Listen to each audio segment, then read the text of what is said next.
Well.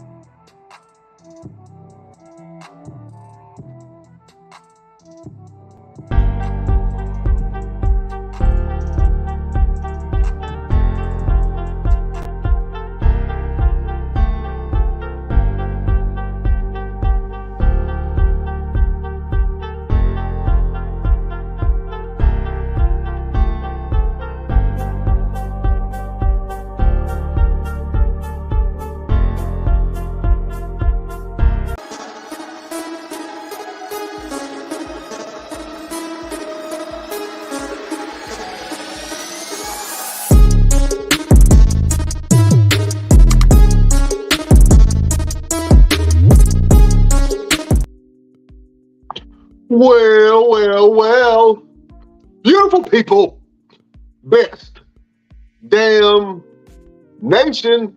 Let me talk to you. Yeah. Welcome to the Best Damn Wrestling Podcast. I'm your humble host, Brian Renegade. And with me, I have the best damn crew. First of all, I would like to welcome to the show the Renaissance man himself, the entrepreneur of entrepreneurs. Some call him the genie of the Best Damn Wrestling Podcast. You know who? We do. He is the resident villain of the Best Damn Wrestling Podcast. Your boy, LP, is in the building. What's going on, man? What's happening, pimp? What's going on with you? Man, in the middle of a shoot, but I still had to check in with y'all today. Oh, man. You know, it's always good to hear from the great LP during one of his photo shoots, man. What you doing today? A little boudoir shoot. Boudoir? Okay. All right. You know what I'm saying? Somebody gonna look good today. You know what I mean? LP is gonna shine them up, you know, make them look real good. How many models do you have for the shoot? Just one a day. Okay. All right. Well, shoot, man. We have you. We're glad to have you on the show. There's a lot of stuff going on, man. You want to talk some wrestling, LP? Yeah, let's talk about it. I know you do. Listen, I ain't gonna hold you, man. There's a lot of stuff that's been happening. And you know, this is my favorite time of the day when I get to do one of my favorite segments. Beautiful people, prepare yourself. It's Hot Topics. LPZ, we just saw one of the greatest endings to one of the greatest storylines of all time. I don't care about your love of hip-hops. I don't care about your telenovelas. I don't care about the young and the restless or as the world turns. But what I do care about, sir, is this bloodline storyline, man. And we got a doozy of an ender for you. Listen, LP, did you get to check it? I know it's been buzzing all around the web space, man, but did you get to check out the finale or somewhat ending of Roman Reigns' tyrannical? That's a word. Tyrannical reign. I think it's tyrannical, yeah. Yeah. I mean, if you can't not miss it. It's all over the place. It's all over the place, man. Let's talk about it for a second. Oh man, listen. Bloodline has been feuding, having some inner turmoils for the last couple of weeks. We saw Jimmy Uso get exiled from the Bloodline last week. And now this week, your tribal chief wanted to see if Jey Uso was still down with the crew. They gave him an ultimatum. Jey Uso, either you get down or lay down. But Roman Reigns came from a different perspective and a different point of view, saying, hey, I wanted to make you the tribal chief. You were next in line to get the whole throne, to carry the weight of the tribal chief and the weight of the championship and the weight of the family on your shoulders. Jay Uso, you were next in line. And the only person who did not like main event Jay Uso was your brother Jimmy Uso. So Roman Reigns turned to the wise man and said, "Wise man, who was the only person that did not believe in Jay?" Paul Heyman's eyes got real big. You know how you point at somebody without pointing at somebody? You know what I'm saying? You use your eyes like, you. That's kind of what Paul Heyman hit us with, man. And Jay turned to Jimmy and said, "Jimmy, is that true?" Jimmy was like, "Yeah, it's true." He was like, oh, you know how Jay started pacing this shit. When he started pacing, that's when you know it's about to go down. He started pacing this stuff. He was like, oh, so I expect for Roman Reigns and Solo and Paul Heyman to not believe in me, but I don't expect that from you. We up here beefing with them, but the whole time I've been trying to keep up with your ass. You know Jay from the hood, because when he point his arm, his wrist, his hand wrist motion, he point at somebody like this. Not with one finger, but the whole 5 fingers. I've been trying to keep up with your ass, Mr. Prime King. Huh? Mr. Most valuable player, most likely to succeed. You know what I'm saying? And so I thought that the whole thing was going to be over. Because when Jay Uso said, you know what? So you out. You out of the bloodline. Roman back there laughing like a chest of cat. Yeah, he out. Roman up there laughing at him. Jay looked at his brother and said, I'm out too. Pushed him and kicked the shit out of Roman Reigns. The whole place went crazy. The whole entire building went crazy. Nobody could believe it. I was on the couch like, ow! Ow! I could not believe what I was seeing. Solo didn't know what to do. He was like, you know what? I'm going to ride with the tribal chief. He went to attack his brother. Jay ducked out the way, caught a super kick from Jimmy. Blah. He stumbled back. Listen, the Usos are so good. The only thing that they have to do is look at each other. And their timing is perfect. So when they do the double kicks and they kick their opponents in the face at the same time, laid them out. Roman Reigns got up. How can you do this to me? I can't believe you do this to me. They looked at him, kicked him in the face, knocked him out clean. Flushed, laid out on the ground. Arms stretched wide, armpits to the sky. Man, a great ending to this storyline. I know that there's more, but LP, let me get your thoughts on the whole bloodline storyline so far and the way that it ended. Storyline itself with the Usos kicking Roman Reigns in the face. Let's talk about it. Oh man, I think it's I think they did a real good job because you didn't really know. Every week you don't know what direction they're going. So I didn't think it was going to happen but I like the fact they didn't stretch it out and they didn't make it go on and linger. So yeah, I was hyped. I was hyped when it happened. And, you know, that don't happen a whole lot in wrestling when you just jump out your seats like you used to do back in the day. Yeah. Did you jump out of your seat, LP? Yeah, I got hyped. I can't lie. I got hyped. And it was like I thought I saw it coming, but then I was like, they ain't gonna do it. And then they swerved me. So that's the yeah, that was the swerve of the century, man. Yeah, that's how you look to your left, and then here come that right. So I still think the story ain't finished. I still think Solo is gonna betray Roman, but I guess we're gonna see. We just gotta wait on that, man. We just gotta wait on it. Let me ask you a question, man. What has more impact? Did Sami Zayn betraying the bloodline, Jimmy getting exiled from the bloodline, or the Usos turning on Roman Reigns? Ah, you know what? They almost have equal value because of the fact of the way they built it each time. I still Okay. gotta say, I think the Sammy was probably the biggest because they put more time into Sammy stuff than the rest of the stuff. I mean, yeah, if I had to rate it, I would probably put it in the order. I'll probably put Sammy, then Jimmy, and then Jay. In that order of the way it went down. In that order? Yeah. Yeah, man, because that was kind of heavy, man.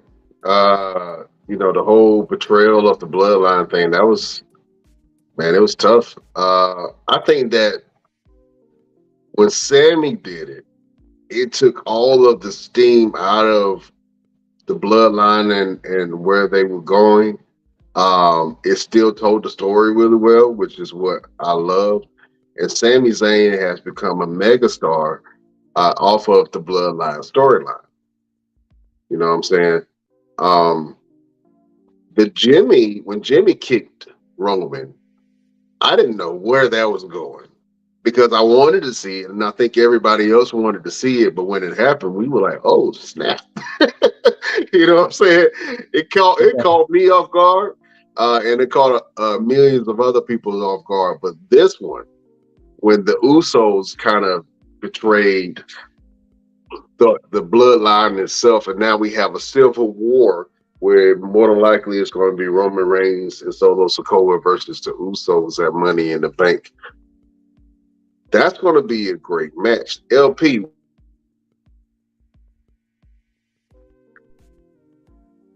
You froze up. Say that again. what do you expect to see out of the whole Civil War uh, battle that they're going to have at Money in the Bank? That's why I kind of think either Solo going to do something. If well, I don't know. It's just starting, so I know they don't want to end it already. Right. So I think this may just be a regular match, but I think it's going to make Solo or somebody else do something different, or Roman going to call somebody else in. It's just not going to be 2-on-2. Something is going to spark during it to keep it going, because they definitely going to keep this going because this storyline keeps it going, and then it allows Roman not to really have to fight for his belt as well. We'll still have a good story. You think we might see a new member of the Bloodline? Yeah, I know that. I mean, they got a lot of people in their family, so I know. I think not Rakish. Umaga got another son that just debuted somewhere. I don't think. I don't know if it was NXT. I don't know, but I know. I saw he got a son that debuted. Okay. So they definitely could add to it. But yeah, I think if they add anybody to the bloodline, it's not going to be an outsider. It'll be another someone. Man, you know what? I was thinking about who could possibly be introduced into the bloodline. And does the bloodline have to be blood of the Anwali family? I don't think so. I think that they can really introduce, for instance, if Roman wanted to take Zion Lee, who is a free agent coming up from NXT, I believe he's from Australia, but he has, or New Zealand, I'm sorry, New Zealand. I believe he's from New Zealand, but he has Samoan ancestry. So does Bronson Reed. I think if you added Bronson Reed and Zion Quinn to the bloodline to replace Jimmy and Jay, that could work. And or if you wanted to bring, what I'm saying, like you said, one of the you said one of the cousins, another cousin from the bloodline. You know what I'm saying? Uh, family runs deep, man. Family runs deep, and I would love to see what they do after that, and if they continue to keep the storyline moving and shaking. But man, right now, I'm interested to see that Civil War fight, and I know it's going to be money. Uh, LP, who you got your money on to actually win that fight? Do you think Solo Sikoa is going to pull off that win with your tribal chief Roman Reigns, or do you think the Usos is going to do what they always do and dominate that match? I actually think the Usos going to do it because the Usos need this win if they want to keep the story going. If Roman and Solo win, it don't really do much for the story. But if Roman and Solo loses, then it adds to the story more. Like they could run it different ways, and still that does and it's making Roman go look like Roman's is continuing to go down. And lose his touch. Yeah, The slow downfall of the king. I can see that. I can see that plan. But still, we don't have anybody that's going to be able to take that belt off of Roman other than Solo Sikoa. And you're right. I think it might be Solo Sikoa if Paul Heyman sticks around. The Bloodline faction. Solo Sikoa could be poised to be in the next champion, man, and he can be billed as an undefeated savage of sorts. But I don't know, man. And we talked about it last time. Who do you see taking that belt off of Roman? Beth Damn Nation, if you see any superstar that has the potential to take the belt off of Roman Reigns, please put it in the comment box or go to our social media pages and just make a comment of who you think Roman Reigns is going to be defeated by. You know what I'm saying? I'm interested to see that. Let me go out to the Best Damn Nation, man. Got a comment on Facebook. It says, when Jimmy and Jay look at each other, it's a wrap with that double kick. I definitely agree with that. LP, man, you said that the super kick is way overdone and oversaturated, man. What do you rate the double kick from the Usos, man, on a scale of super kicks? I I can't say I like rate it high. It's because sometimes they make it look super strong, and the next time they don't. It's one of those iffy things to me. Yeah. You're right. I can see your point on that. Yeah, because like one of them get hit by a super kick, they don't get back up, but everybody else can take a super kick and keep on rolling to the next part. Yeah, I'm trying to think who still uses the super kick as a finisher. I think Dolph Ziggler does, but he also has the zigzag. But yeah, I'm trying to think who has a super kick as a finisher. I can't think of anybody right now. I don't think nobody in the main main shows does it just because it's so oversaturated now. People will do it, but not as a finisher move. Right. I can see that. Well, man, I'm interested to see where the rest of this Bloodline storyline kind of goes, man. It's a big story right now, and I know if you guys haven't checked out what happened this past Friday on SmackDown with the Bloodline storyline, do yourself a favor and go check it out. You know what I'm saying? It's good TV, good television. Let's talk about something else that I got really excited about on SmackDown. This SmackDown was pretty good, man. We had the Grayson Waller effect. Grayson Waller had his talk show on SmackDown, and he introduced and was flabbergasted and almost had the words taken out of his mouth. I think I could really see he was nervous when he interviewed the Queen, Charlotte Flair. LP, I know you're happy, man. I know you're happy to see my girl back in the place to be. You missed her. Wrestling has missed her. The show has missed her. What do you have to say about that, Mister? I don't think nobody want to see Flair right now. It's just for her to show up and get another title shot. I'm sorry. It's just yes. It's just not. That's not it. Nah, she hasn't earned it. Once again, she just popped up. I'm big. Hold on. I'm big on people not earning stuff. What blasphemy did you just say? Charlotte Flair did not earn it. No, she didn't. She doesn't have to earn it. She's Charlotte freaking Flair. No, she still got. She still need to put in work, man. That's why people don't like her, just because I told you before they're gonna raise that her numbers up doing it just like that. Look, I'm gonna tell you what Charlotte said.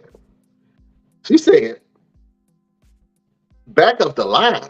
I don't wait at the back of the line. I started the line. She said the line begins and ends with me.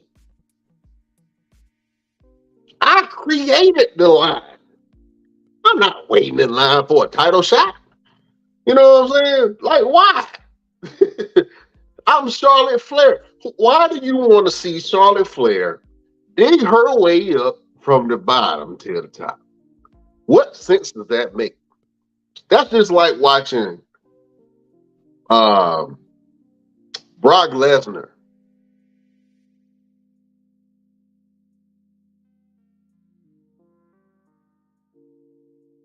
roster just to get up to Seth Rollins. He don't wait. That's Brock Lesnar.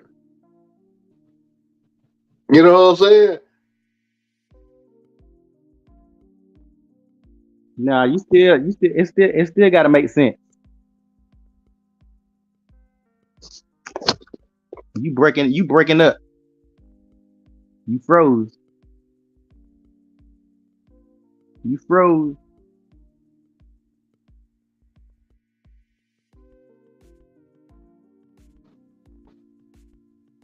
Yeah, man. The whole thing with Charlotte Flair, beautiful people. I'm gonna have to put you on a pause. But listen, I'll be back in a second. Oh, guys, I want you to check out this interview with Mr. Everything. We're going to do a little throwback real quick. As Mr. Everything interviews everybody.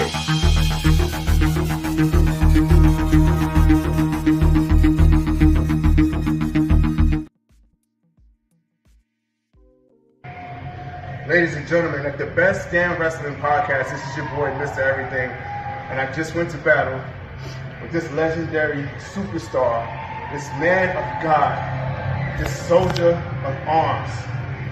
You know him as Gunner, you know him as Jackson Riker, I know him as a really good friend. Ladies and gentlemen, my good friend, Gunner. Appreciate tonight, man. Appreciate tonight. I know, I truly appreciate it. I've seen you 13 years ago in a locker room like this. And I've seen you grow, and I've seen you go to TNA, I've seen you go to NXT, WWE. Out of everything that you've ever done, what is most special to you in everything that you've done? Man, wrestling or in general? Oh yeah.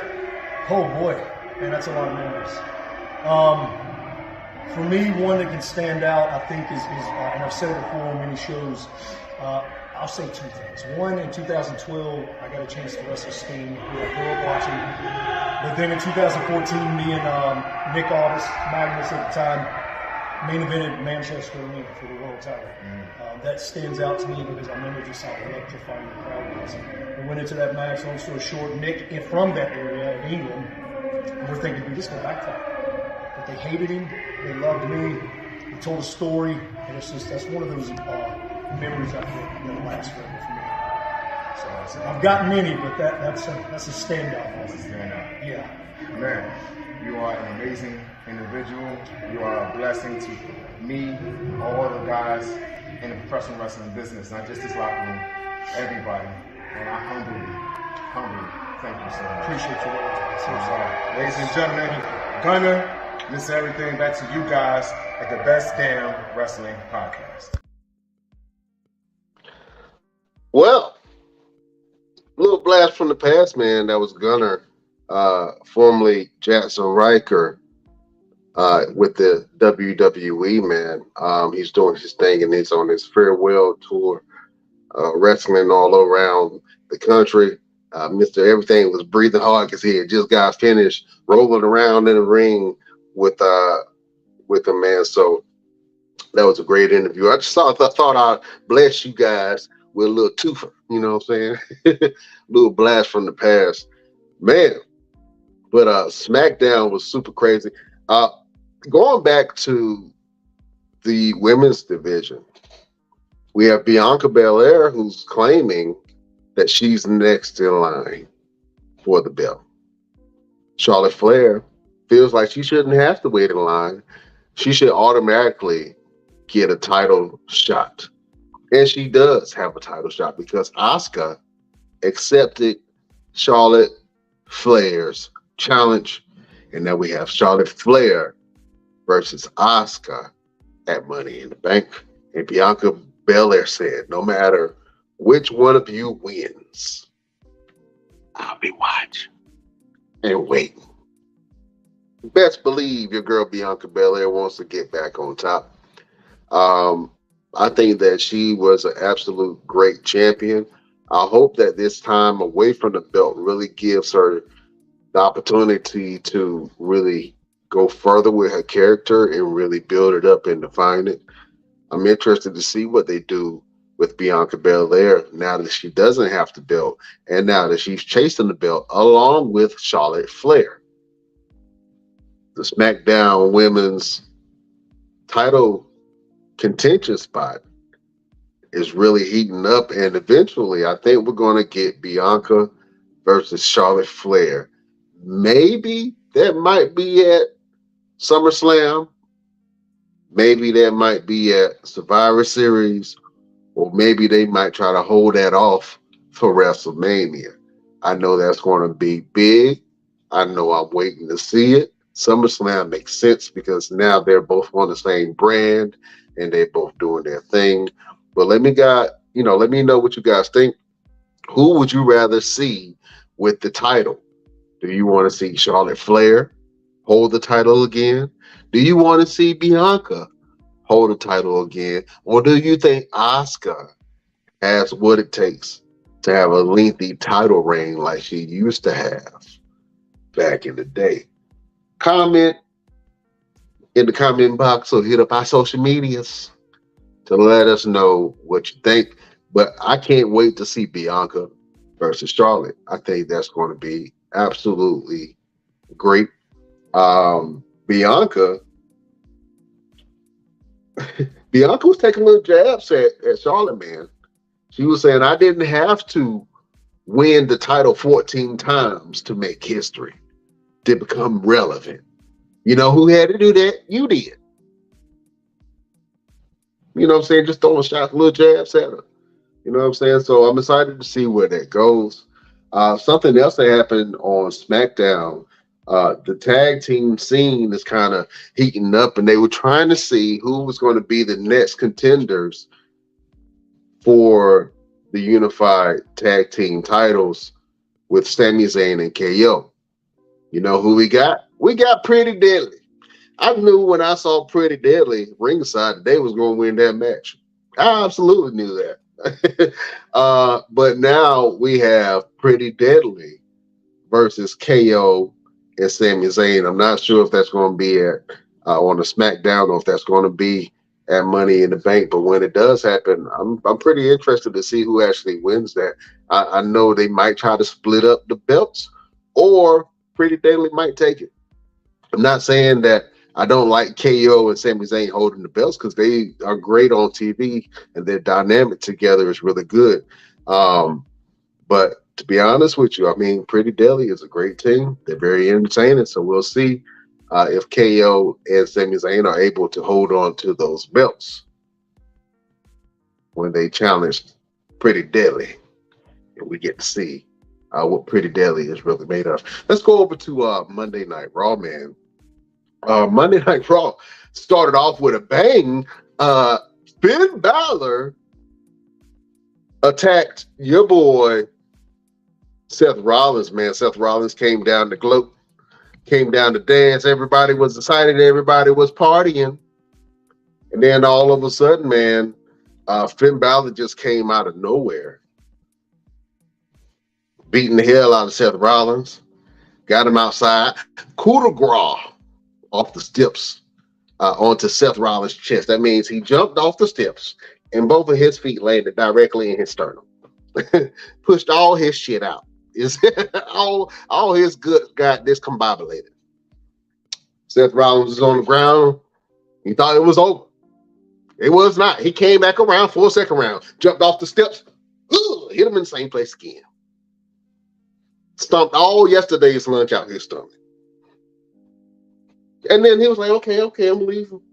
No, he didn't. He came right back around. Stepped on him again, like he's squashing roaches. Man, LP, what did you think about Finn Balor attacking Seth Rollins? It looked a little personal, man. If you guys know a little bit of the history between Finn Balor and Seth Rollins, Finn Balor was the first Universal Champion, and then he got hurt by Seth Rollins. and he did not have a long title run at all. He's been waiting 7 years for this opportunity, and now he has it again. So, Finn Balor is really making himself to be a villain, because last time we saw Seth Rollins and Finn Balor in the ring, the crowd was just so loud that Finn Balor could not get out what he was trying to say. He could not at all. He couldn't beat that crowd, man. But this time he had to let the violence speak for himself. What do you think about Finn Balor attacking Seth Rollins on Monday Night Raw? LP. I think they did. I think they did a great job with it. I'm surprised they didn't go with this storyline. It took them 7 years to come up with a storyline about them two doing that. But yeah, it made it more interesting. And I told you that they weren't gonna have that match on NXT unless I'm mistaken. Then they had a match and I ain't seen it nowhere. You did not. Hold up. I got to stop you there because they did have the match, and we're gonna talk about it because I watched it. Yeah, I didn't see that. I ain't seen nobody talk about it, so I thought they didn't have the match. Okay, it was a banger. Oh, okay. Well, it was a banger of a match. But go ahead and finish it, then we'll talk about that a little bit later with Braun Breaker and Seth Rollins. But go ahead. All right. So yeah, but I really think it was good. I mean, Seth is gonna lose about this quick, but I think that whatever cracks that they had in the Judgment Day, they erased all those cracks last week. I don't know if they're gonna go back to it, but it seemed like they changed their mind. Like it looked like they was on the verge of making them break up, and then they kind of changed their mind and went back the other way. Because the Judgment Day looked pretty strong, even though they lost, they still look strong the whole entire show. So the Judgment Day really is, they ain't the Bloodline, but they the best villains. They the best on Raw. Yeah, they the best. I mean, they're not doing good stuff with Rhea. I don't like what they're doing Rhea at all, but they're not doing Rhea any favors. I'll say that because this whole Natalya thing is just like, I feel bad for Natalya because she's a lot like Dolph Ziggler. Like they done too much to keep on getting treated like they get treated. Yeah, they're doing a lot of damage to Natalya, man. And to be honest with you, Rhea, looking as dominant as she is, she's doing damage to the rest of the competitors on Monday Night Raw. Because I can't, other than Raquel Rodriguez, who I think for sure can take it off of Rhea Ripley, even though she's not as big of a star as Rhea is. But in ring prowess, they can. I can't wait for that to happen because, they shared a little moment on Monday Night Raw. Raquel had said a couple things, and then Rhea had walked up and was like, "What was all that you were just talking?" And Raquel looked at her. She was like, "Mommy, you're not ready for me." And then stared her down and walked off. Raquel is the only competition in my eyes that can really step up and beat Rhea Ripley. She's a baby face right now. And, you have other baby faces on Monday Night Raw, but none of them I can't see toppling Rhea's star right now. You know what I'm saying? Not even Trish Stratus, who some consider to be the greatest of all time. But now look at Trish, I'm like, somebody please get Mae Young out the ring. That's how I look at it. You know what I'm saying? Trish ain't got no. I did not expect her to still be wrestling. Like I said, she must just need some. Because she ain't got no business still wrestling. I thought she was gonna be a manager. And she's going for Money in the Bank. Like, I mean, now Money in the Bank. Trish is the type of star who could carry that briefcase and make it interesting. Unlike all these other females, even Rodriguez on the other one, they would just hold the briefcase. And I think with the briefcase, you just can't hold it. You got to make it interesting. You got to make people want to see when you're gonna cash it in. And when you give it to a regular person, it just ain't I ain't say a regular person, but if you give it to somebody who ain't got no charisma, like the Miz got charisma, Edge, CM Punk, like even when Big E had it. So if you just give it to any, Michelle Rodriguez would just say she got it. Like Trish, I don't even know who all the females is already in the match, but I know Trish is actually probably the most interesting to be perfectly honest. Even though hell no, I hope we don't see that. But Yeah, she's I the think you only got a point, man. she's the only viable star that could do something and really. I mean, maybe Tricia will get it. Maybe that's part of why she came back. That's probably some pretty sure she got some kind of contract set up where she may be like, let me get the belt one more time, which I could again wouldn't make it. Only way she would beat Rhea is if she keep the girl Zoe Stark by her side, but it'll look like some cracks in that already because both of them are in that match. I think. Yeah, you got a point. But we might see them working together at some point. To be honest with you, now that I think about it and I look at the landscape of that match, Trish Stratus looks like she's the strongest competitor. And you're right. I think that if you gave Trish Stratus Money in the Bank, then I'm not sure if both Rhea and Asuka will look at Trish as a real threat, but with someone like Zoe Stark by her side, and then maybe if she got another girl, I don't know, but maybe with just her and Zoe Stark, that makes her kind of the dangerous, don't you think? Yeah. I mean, that's the only way she's gonna do it is she get help. Her winning straight up is not even a thought. Yeah, That should yeah. not be a thought in anybody's head. You see the way she won the bit. You see the way she won the opportunity. Stuff like that makes more sense than her actually, her actually winning. But at least she did have a match to qualify, unlike Logan Paul.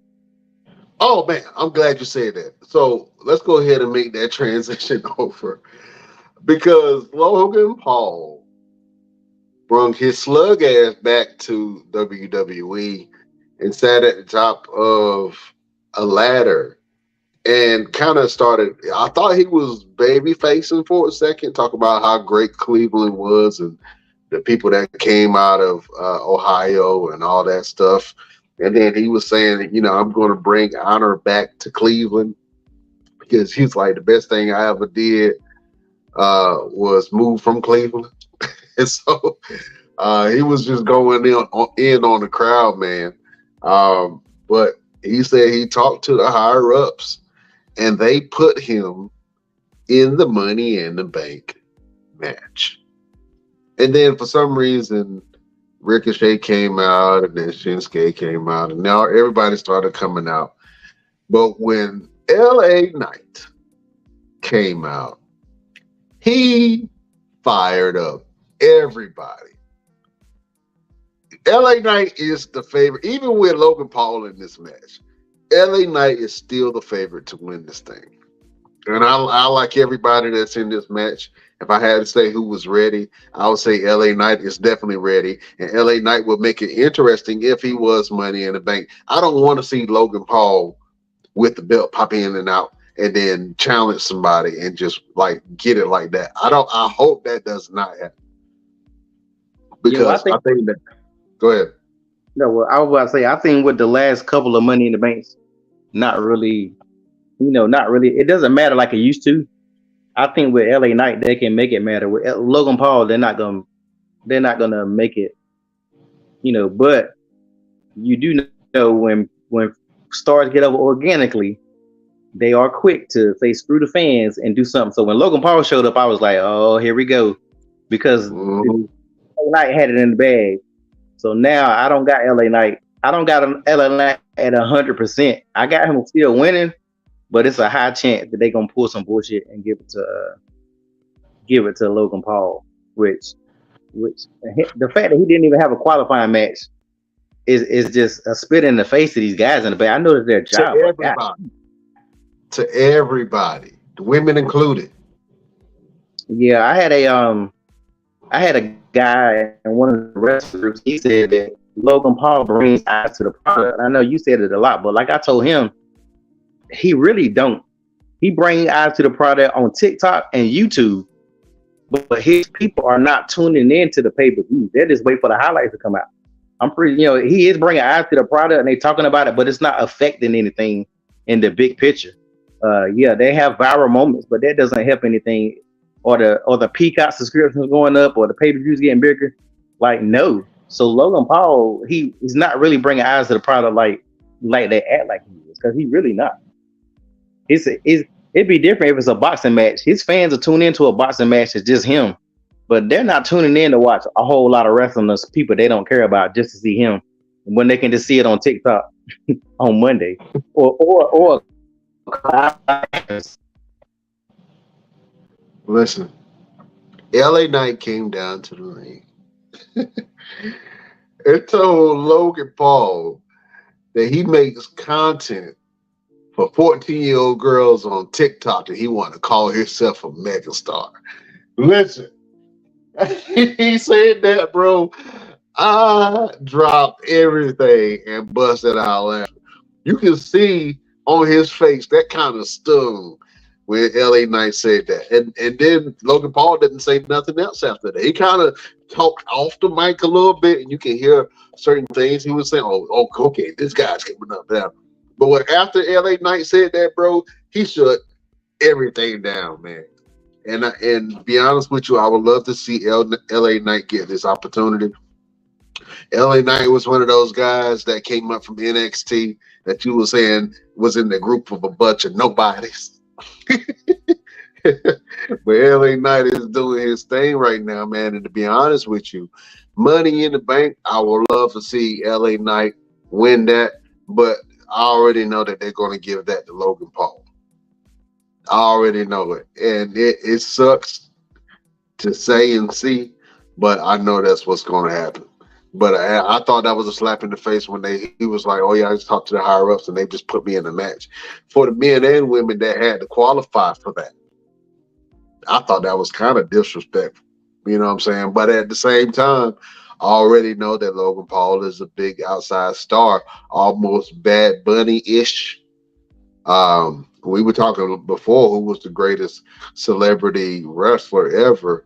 And then it was one point, at that point in time, Logan Paul had just had a match with Roman Reigns. And then, we were kind of trying to figure out if it was him or Bad Bunny. With the Puerto Rico thing, Bad Bunny by far. I don't see anybody topping what Bad Bunny did in Puerto Rico. I don't. That was otherworldly. But Logan Paul, man, we'll see. I think they're going to give him the Money in the Bank contract just to make it interesting. And he might take it all over the place, all over, different media outlets and really bring more eyes to WWE and the Money in the Bank. After Money in the Bank, heading towards SummerSlam.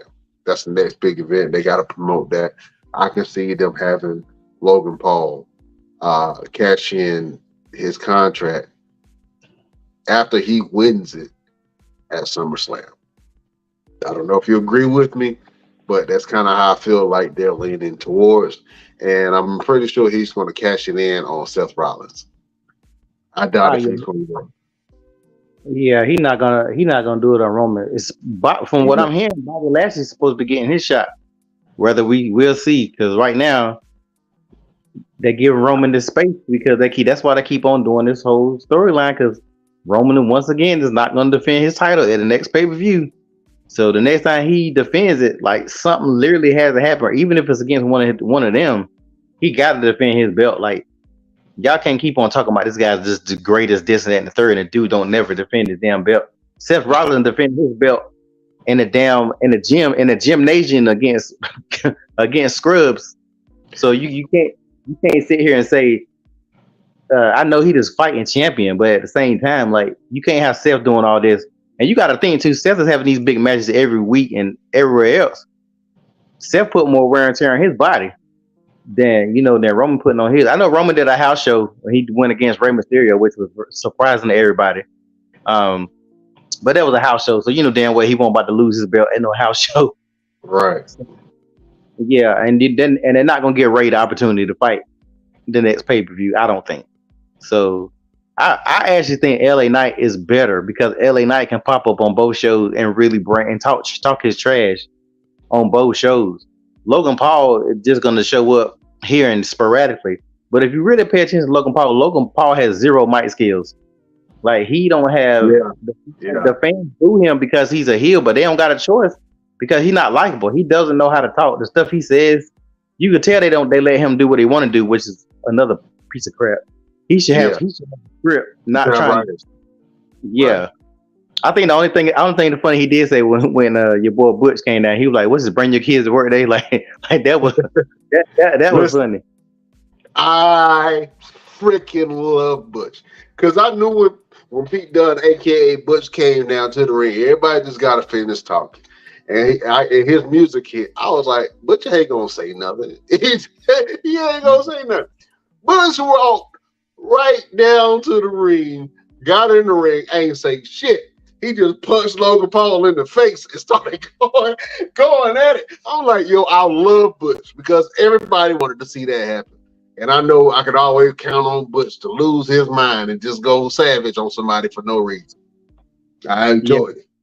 They shouldn't have had Logan Paul.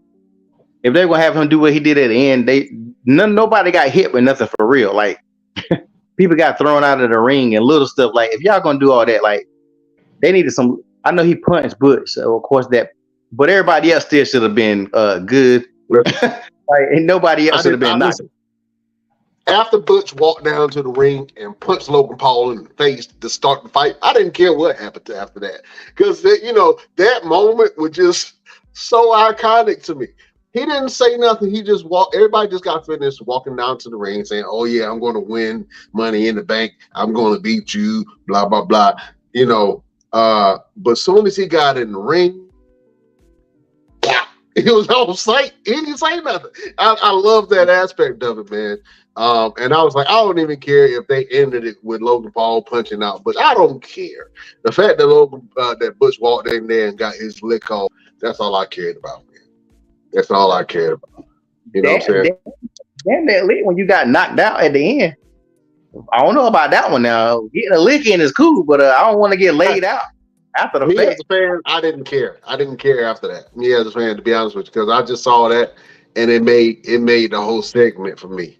You know what I'm saying? LA Knight, when he told Logan Paul that he'd make content for 14-year-old girls and he shut him up, and then Butch walking down to the ring and punching Logan Paul in the face, that did it for me. That was a great segment. You know what I'm saying?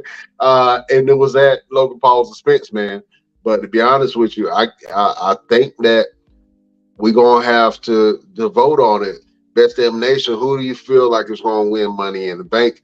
I got my money on Logan Paul, even though I don't want to put my money on Logan Paul. LP said he got your boy. Who you got, LP? I'm gonna stick with LA Knight. I mean, they probably gonna give it to him, but I'm not gonna sit here and say I'm not gonna say Logan Paul under no circumstance. I'm do it. Hey man, your boy get too close to he be almost winning, and that's the thing that scares me. For somebody that's not a real, he's college and collegiate wise and wrestling wise, he's a real wrestler. But in the professional wrestling realm, he is not a real wrestler. And I think that I'm tired of people acting like he. I just had this argument earlier today. Dude, does he look good in the ring with his highlights and stuff? Yes, he does. He's great in the ring, but he's only as great as these guys make him look. Roman could have murdered him in 2 minutes. Seth Rollins could have murdered him in 3. The Miz could have murdered him in 5. Like if they really wanted, they make him look good. 5 minutes? Why 5 minutes? The Miz got to be crafty. He got to figure his way out. Yeah, I mean, hell, I'm old, but hell, I'm a little athletic. But if I sat in the ring with one of them, I'll be asleep in seconds. Unless they wanted me to, unless they wanted it to look good, then they can make. You already know wrestlers can make you look as good. Just like Becky made Trish look good that match, even though Trish was stinking up the place.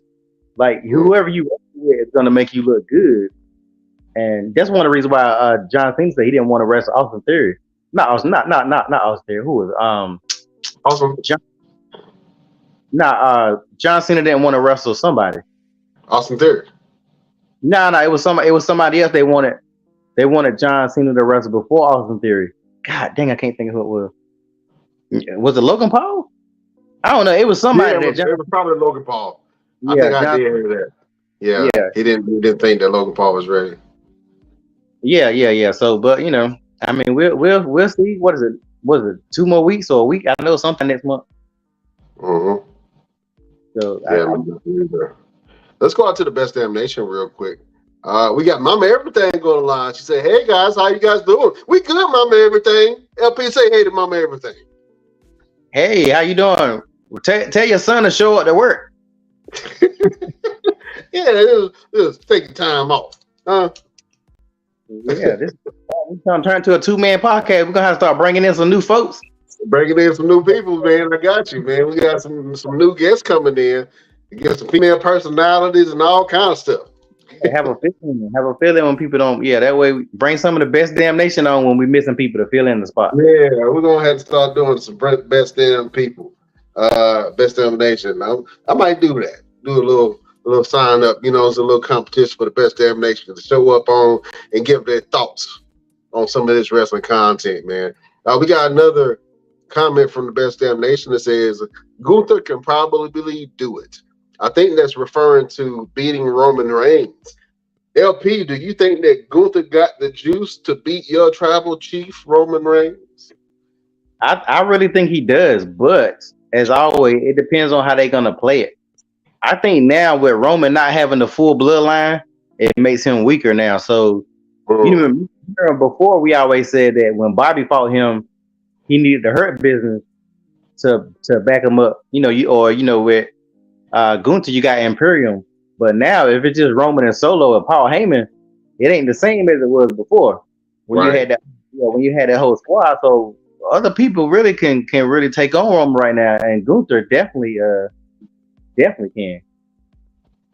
I'm gonna be honest with you, man.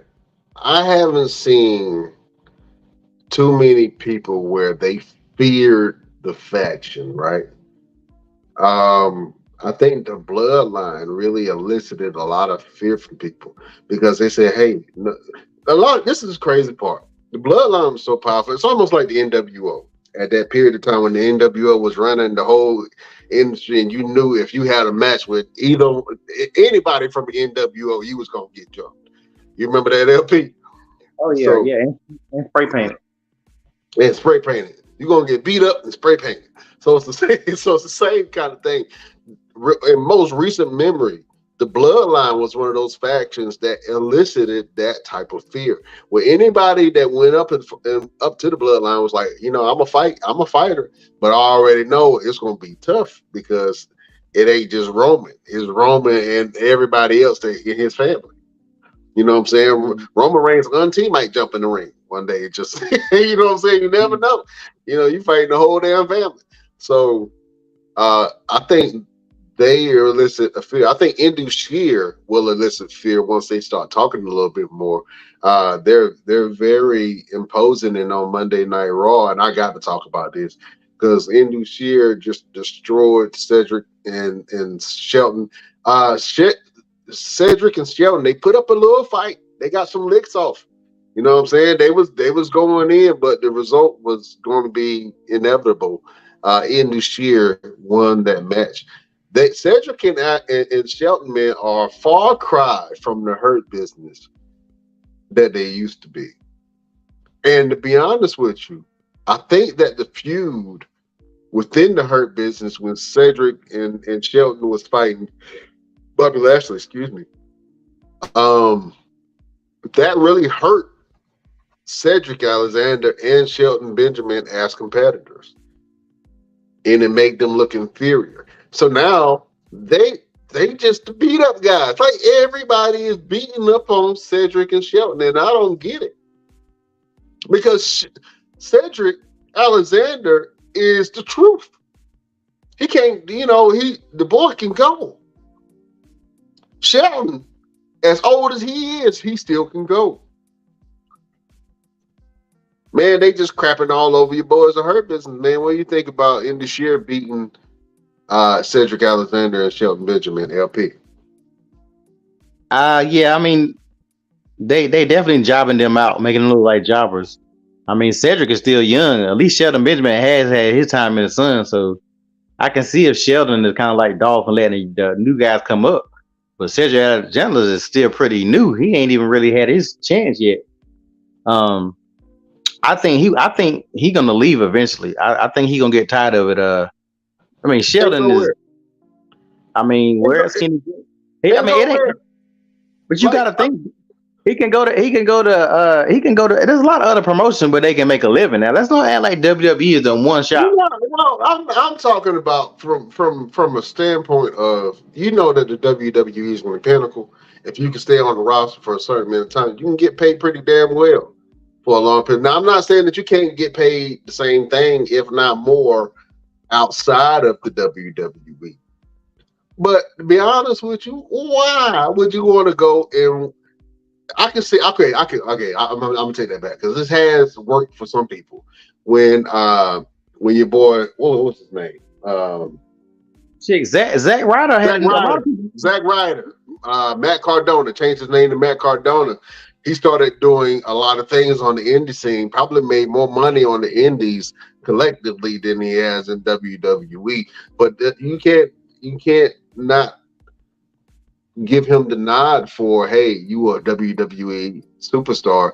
You are a former WWE champion. And now that you're outside of WWE, you've made a career for yourself and a name for yourself, and to the point that your girlfriend got fired and then got brought back to WWE. Yeah, but You know you what I'm got saying? you got to look at from what you said earlier. If wrestling is your job, your career, and you're good, you want people to see that and know that. If you getting your ass beat every week by somebody like you, a rookie, and you never gonna. I mean, money is money, but you still got a career, and you want to do it. You want to do it while you still can. Look at Cody. If Cody would have never left, Cody would have got fired and business like everybody else. And don't get it twisted. If they start doing some cuts, people like Cedric and them will probably be the ones that'll go. So you gotta think: do you sit there and keep on letting them driving you out, or do you say, "Look, man, I done got this. I done made this little bit of money, but I got to do this while because the clock be ticking." So if I was Sheldon, or if I was Cedric, not Sheldon, because Sheldon been in the game too long. If I was Cedric and I'm still good like that, like, look, y'all gonna have to do something, man, because this right here, y'all trying to bring somebody else up, and y'all haven't even brought me up. That's like on a job when you train your replacement. They bring somebody in and be like, "No, I just need you to train them." Next thing you know, they don't took your job. No. When I used to work a job, I would never train nobody. I'm like, I ain't training nobody. Nothing. Nope. Nope. Because I know how jobs are. So yeah, imagine if Cody never left. Cody is a prime example why you can leave and go somewhere else and just see what happens. Like you said, Zack Ryder. There's actually a ton of wrestlers that are doing big things in other places. And just like you said, they probably can make more money. You're not bound to WWE rules. You can do streamings. You can do all. Look at Ryback. Ryback is trash. I didn't watch wrestling when Ryback was a thing, but I do know Ryback has a big following online, so he probably makes money, doing that other stuff.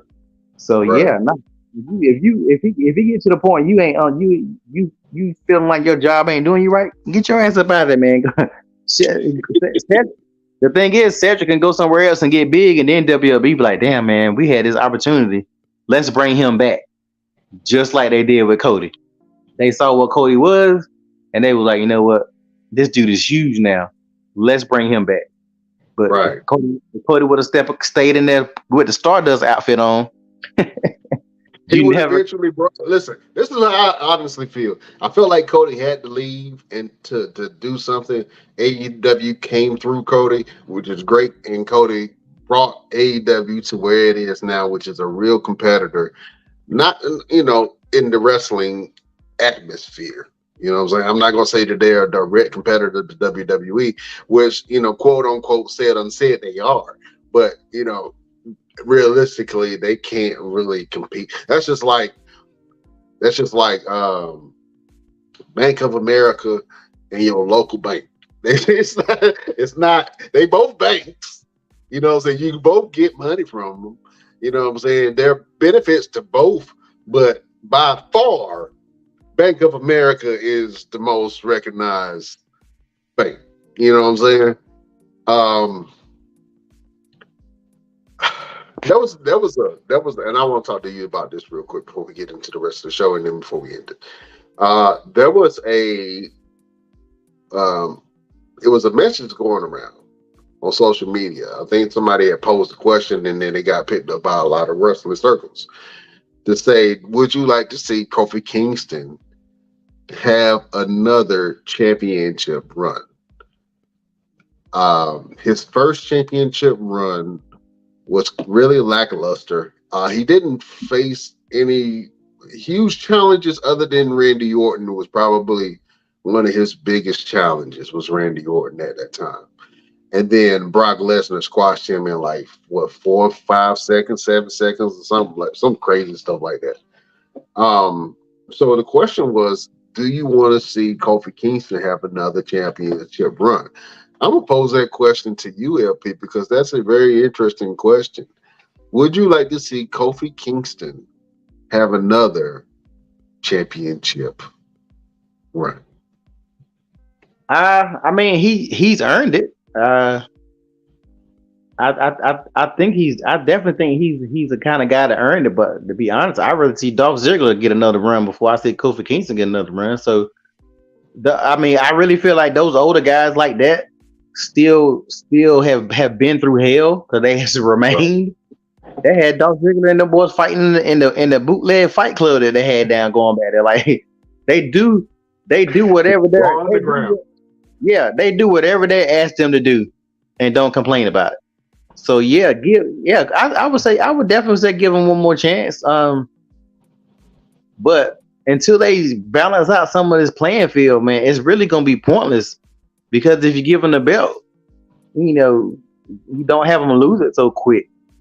Or at least give him a couple of months with it. Oh, I don't even remember his reign, so I couldn't even tell you how long he even had the belt.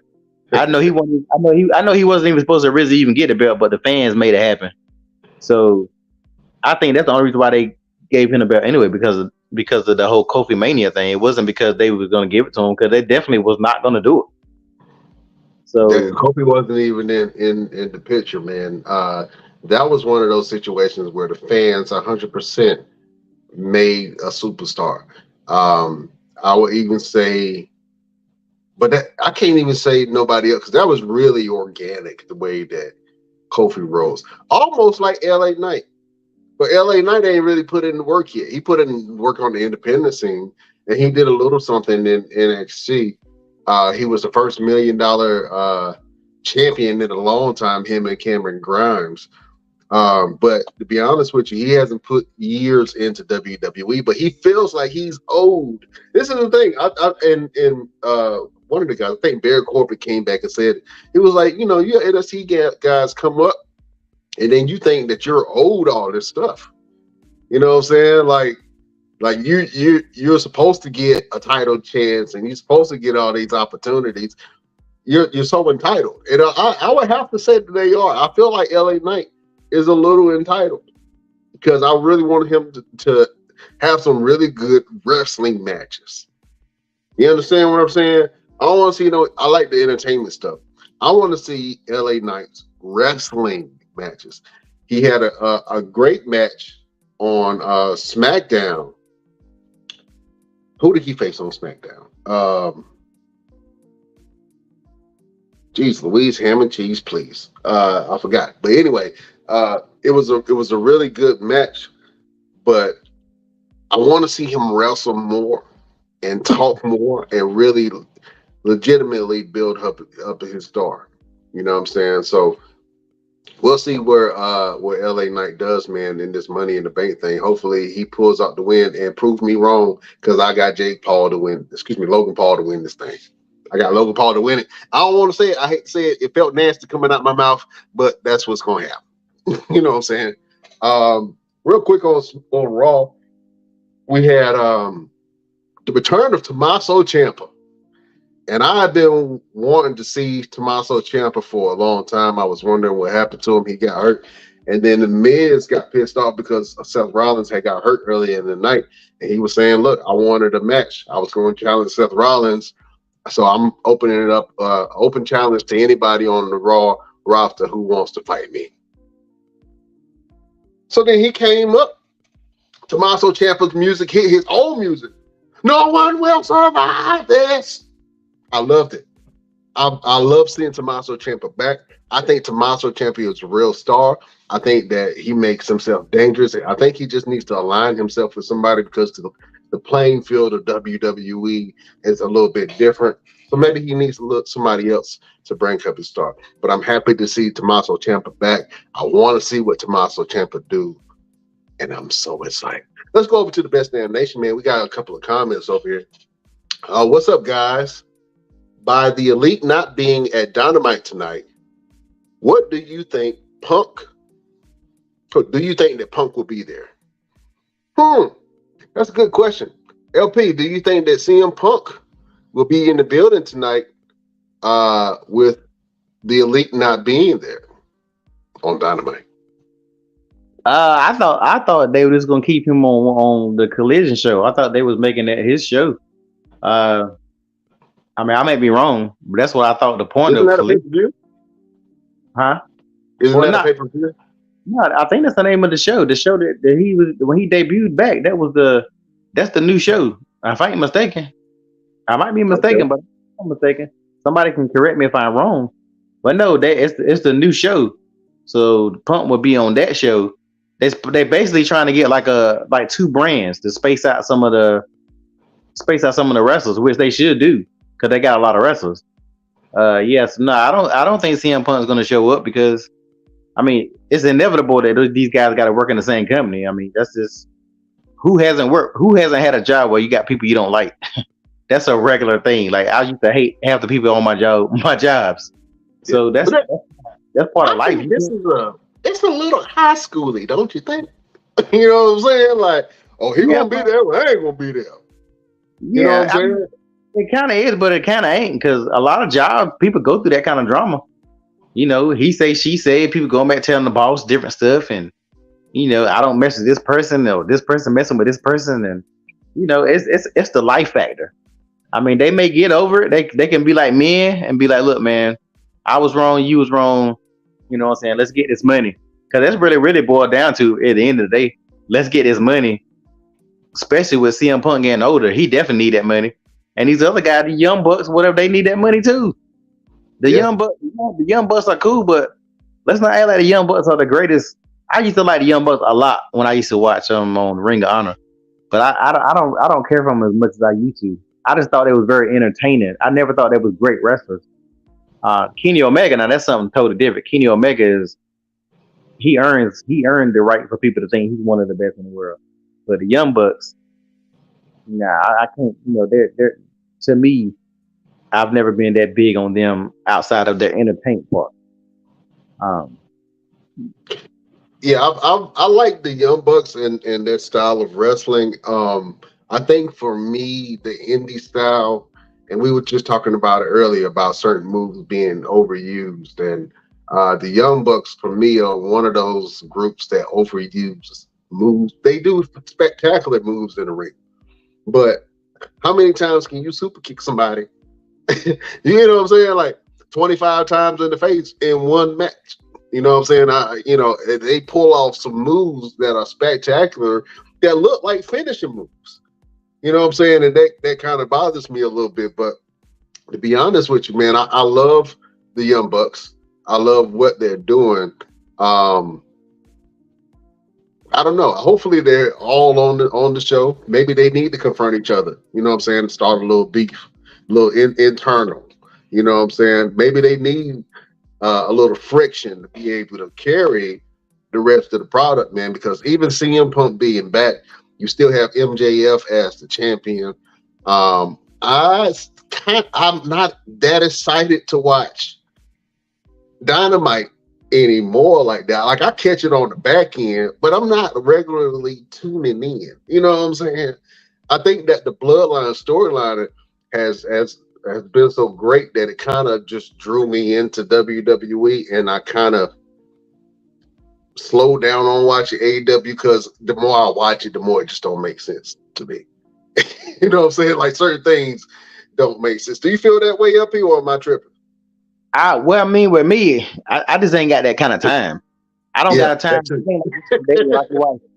Now, back in the days, I watched Raw, I watched SmackDown, I watched Nitro. I watched Thunder. I watched Heat. Shotgun Saturday nights. Saturday night main event. Like I watched everything pertaining to wrestling. But like now I know some people watch both of them religiously, but I just ain't got that time. To be honest, if it wasn't for Hulu, I wouldn't see half the damn stuff that go on SmackDown.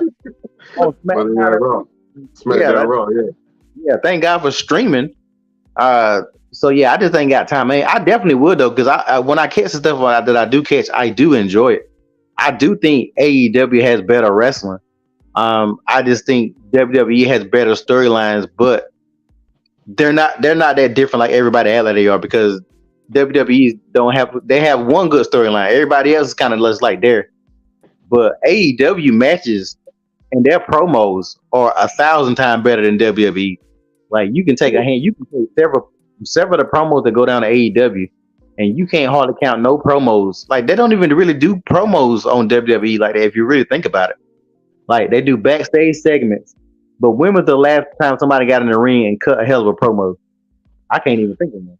Well, I can tell you, the last promo that I watched that was pretty good was on NXT, and now you have this past Tuesday and next Tuesday is an NXT event, Gold Rush, and Gold Rush has had some pretty big matches from the NXT roster, but one of the biggest matches was with the best match that I'm waiting on is Carmelo Hayes versus Baron Corbin.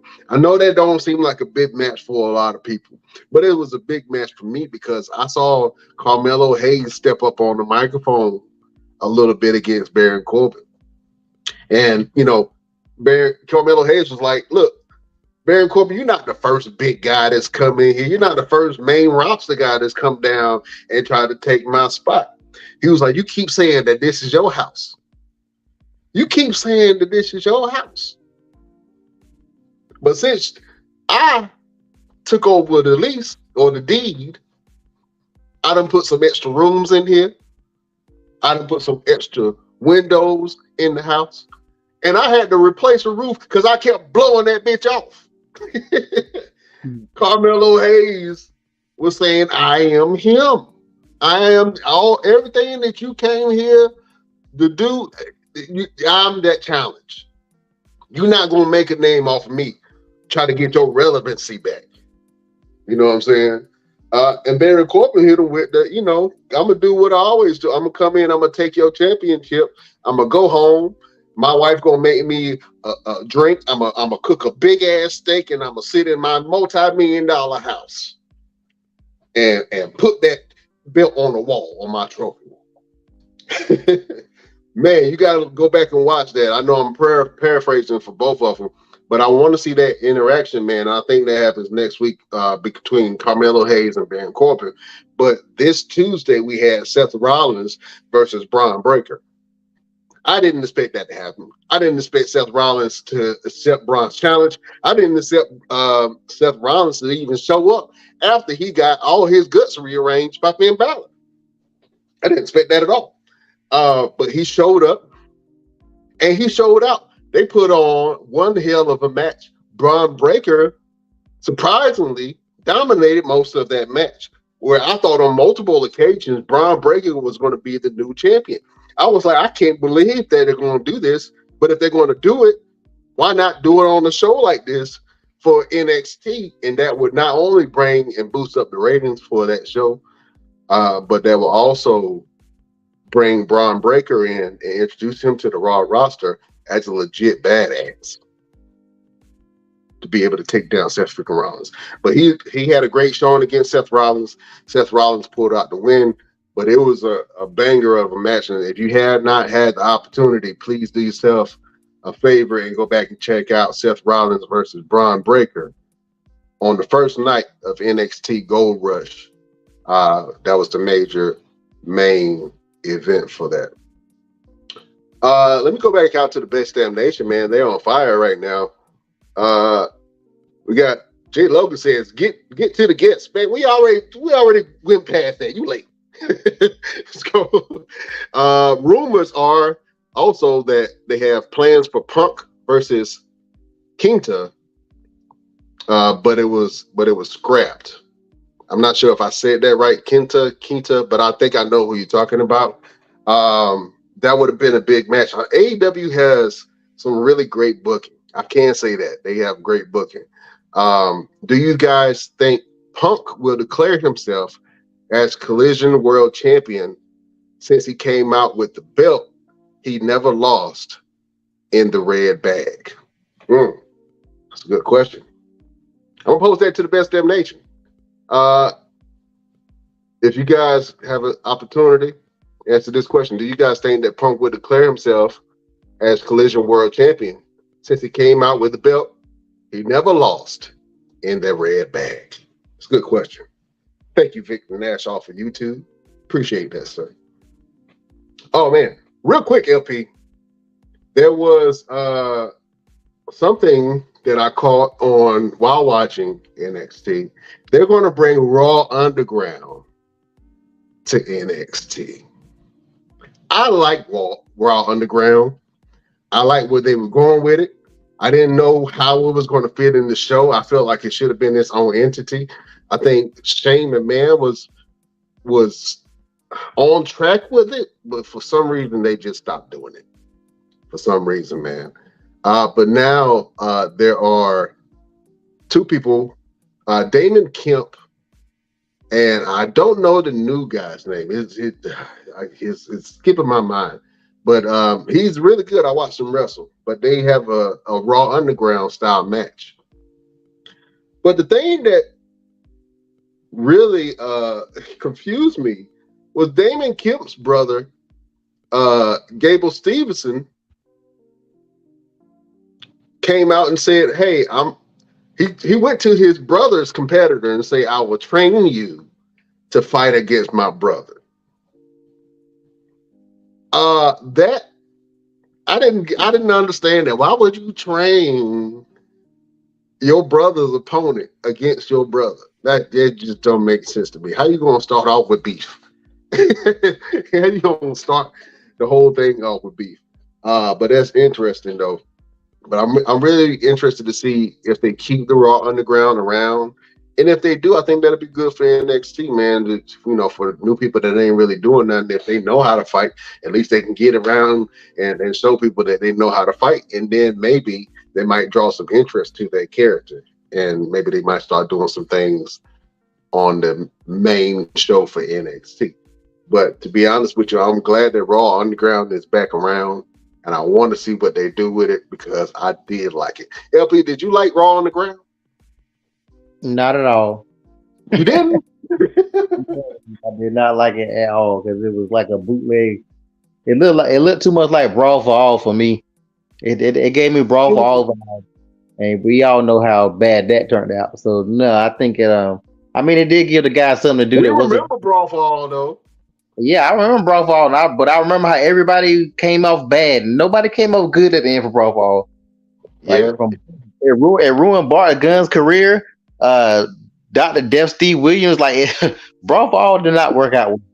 So, kind of like you said before, if they would have do something like that, that needed to be.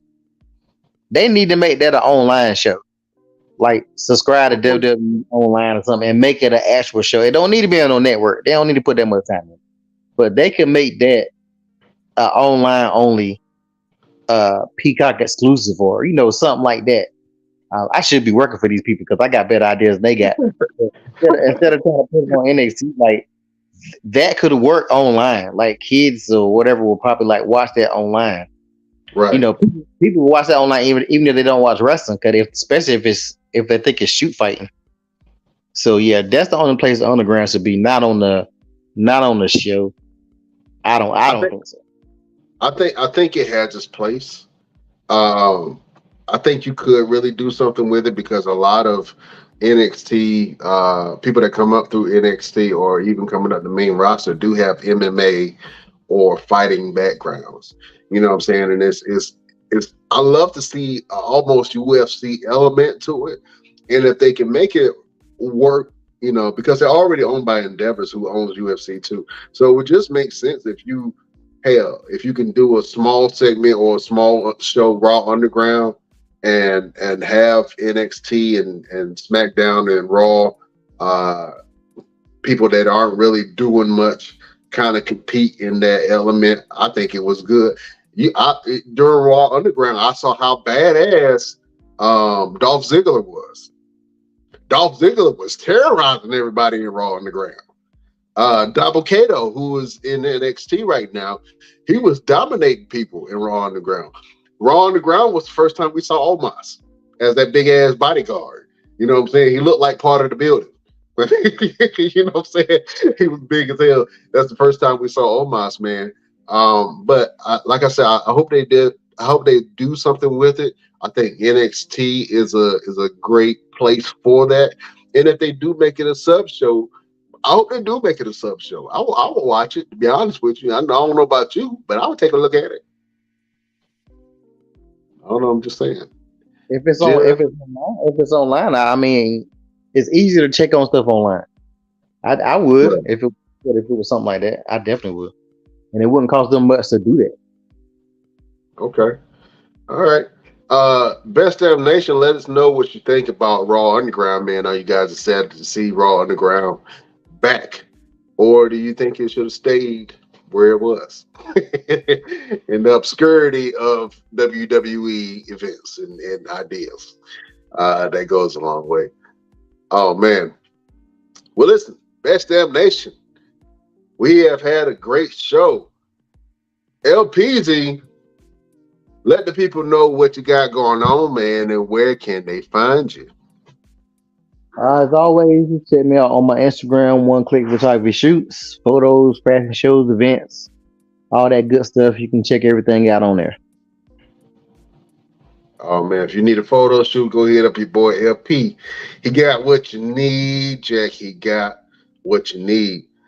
Oh man, and my name is Brian Renegade. You can follow me at all platforms at Brian Renegade. Got all kind of stuff going on. So if you're on Facebook, check out Brian Renegade, or you can go to Renegade in Rio. See me and my partner. We get all kind of adventures, fun stuff, good stuff, good wholesome family stuff. You know what I'm saying? So if you get a chance, go to Renegade in Rio to our page on Facebook.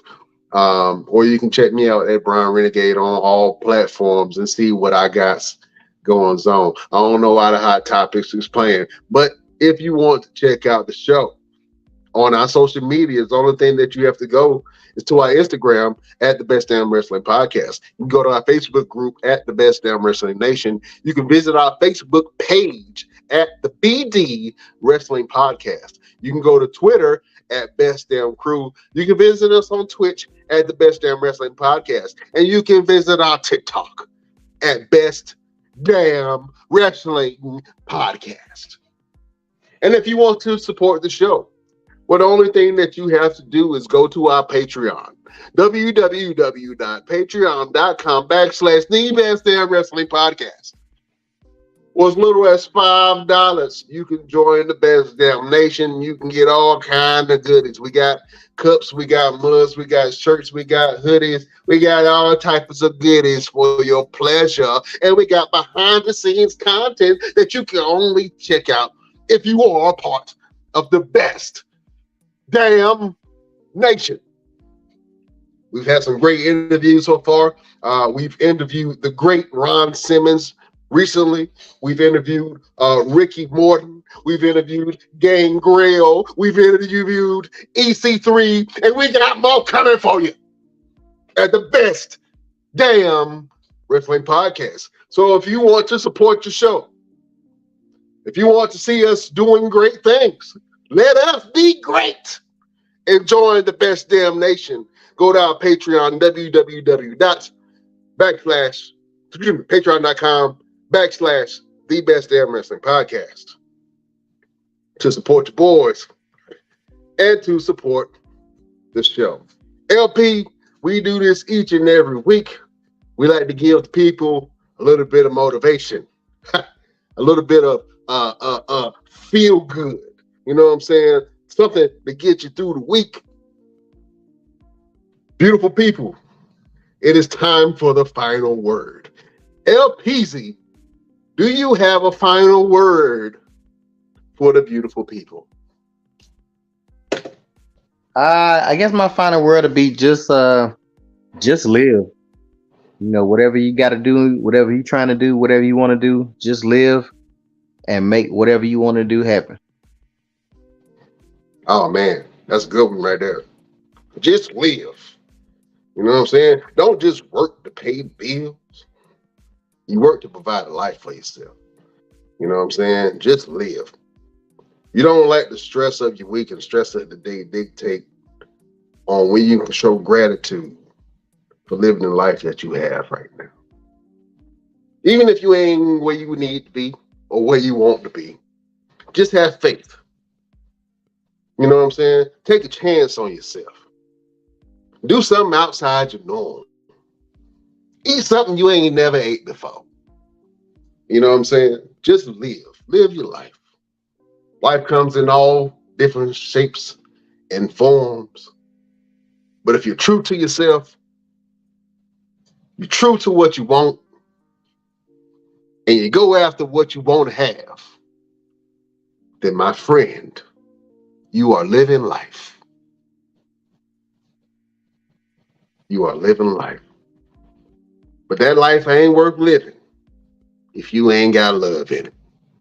Have love in your heart, love for yourself, love for your man, love for your woman, love for your brother, love for your sister, grandmas, aunties, all that. You gotta have love in your life.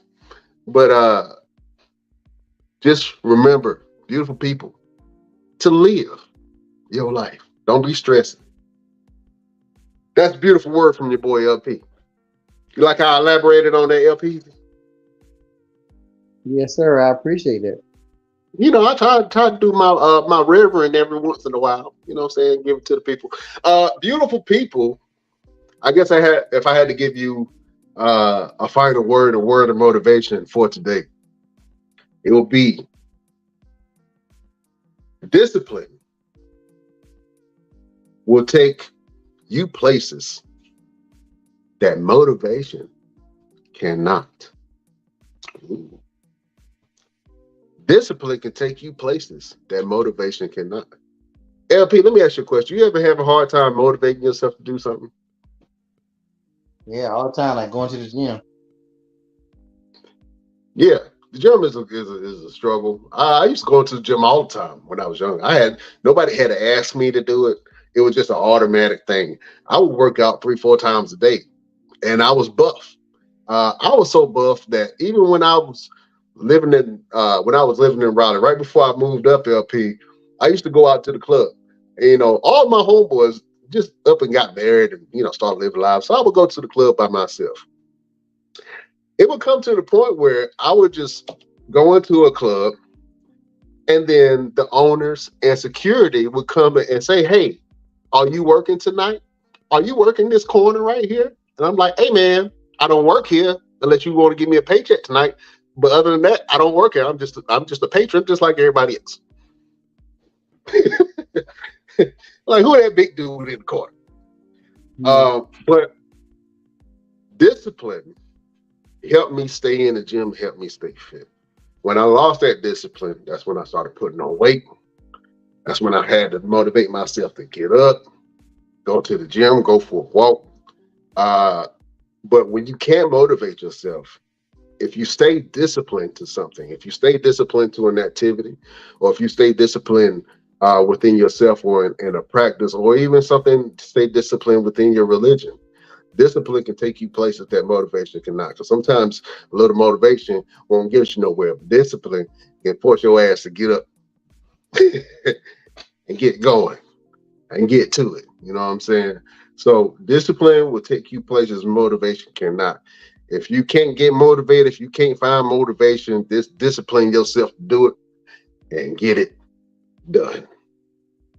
Oh man, listen, I can't hold you any longer. You've been with me for about an hour and 37 minutes and 6 seconds. So I appreciate you, beautiful people, for joining me each and every Wednesday. If you want to check out more episodes of the Best Damn Wrestling Podcast, go over to YouTube at the Best Damn Wrestling Podcast, and you can check out all the episodes that we've had, just go over to the live section. You can check out all of our lives, or you can check out our repurposed content on the page also. Like I said, if you want to go to Instagram, Twitch, Twitter, YouTube, we on all those platforms. Right now, we have about 15 platforms that we on right now. That includes one of our biggest platforms, Spotify, Pandora, iHeartRadio.